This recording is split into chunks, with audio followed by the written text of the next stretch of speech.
Aiwa. Yakware. Mwana aanza rachwaiwa zvibudaro izvi. Nzara iripo but saka toita sei? Patinoziva vana mudhara vafana kudaro saka pese kubva watongoenda kusara tisina kana chatinazvo. Saka toita sei? Aiwa pakaipa zvibudaro mwana. Pati uona sei? Unoziva amene unoziva inanenza nawe nzara. Unoziva mudhara vakasiya whisky kawo mukatumu. Tatogona ngo survive unoziva. Yewe. Namdhara. Mdhara unoita sei? Anotipinza mahwani chama. Aiwa unokwata uyu. Mira paoni. Sasa squad dzisa namdhara chama. Iwe shamari, usambokwata. Usakwata. Mdhara aiwa wandozviziva.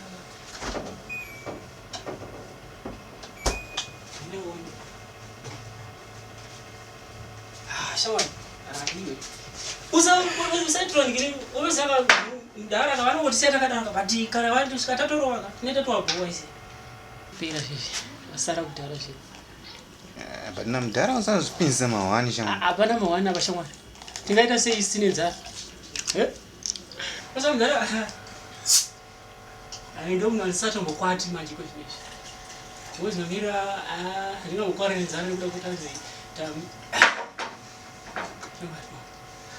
Uchol, yotopinda machena waizi.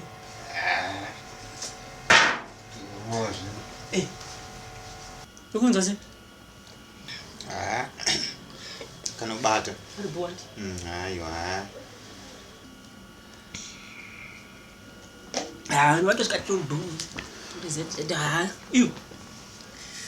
Vashamwaira. Problem yapo manje takunzwa nzara manje. Toita sei? Nzara ndiyarowa saka toita sei? Kanonzi kanoda kudya kana. Saka unosaka shati unozati kabva panapa tikambotendera tikasvika kana mashops tikatadzononga tikanonga $20 tikatadzononga $20. Zvinogona kuita hazvo kuti tikanonga $20 saka toita sei nayo? Tingotenga chingwa katingaita sei? Aiwa. Tikanonga $20 chana. Totenga nyama. Chingwa ndo chinotoita manje. Whisky shane nyama ndo inoita. Aiwa totenga chingwa. Doro ni nyama. Aiwa chingwa ndo chinonyasita bo. Iwe uzotika iwe unofana kudya chingwa ndokuti munhu usimuke kuita bo. Aiwa kuziwa sha. Iwe aiwa isapasi. Sapasi chama. Iwe utoda kumwa totenga chingwa. Ukuta sei? Aiwa tikanonga mari yo ndikutenga uyu duka. Iwe kwana totenga chingwa manje. Aiwa saka totenga chingwa. Kuna mari. Tenga chingwa. Ya, mira. Tero ndotaura ini. Tero ndotaura ini. Tenga chingwa. Iwa hamina zotenga nyama shanga. Chingwa zoita sei chingwa. Zoita sei kwa iwa no remwe. Unofadza mumwe mani. Chingwa. Aiwa totenga nyama. Totenga nyama. Tenga chingwa. Aiwa. Totenga chingwa. Makadhakwa here. Aiwa neni. Chingwa.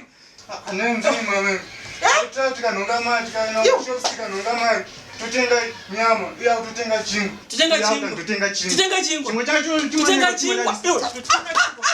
Yo. Totenga nyama shanga. Totenga chingwa. Totenga chingwa. Totenga nyama. Totenga chingwa. Totenga nyama. Totenga chingwa. Unopenga here vana. Totenga nyama. Totenga chingwa. Totenga chingwa. Totenga nyama. Totenga chingwa. Mari yacho matononga kudhara. Totenga chingwa. Matainonga. Aiwa. Imi asi makadhakwa here. Ndinotinyamuka totenga chingwa. Totenga chingwa. Iya utakunyisa nyama panapa. Mungawira mari yamusati manonga. Aiwa Unopenga here vana nini? anga tarise nyama isina chingwa. Aiwa. Chicha muri kunwa chi? Muri kunwa whisky ya baba iyi. Ndanga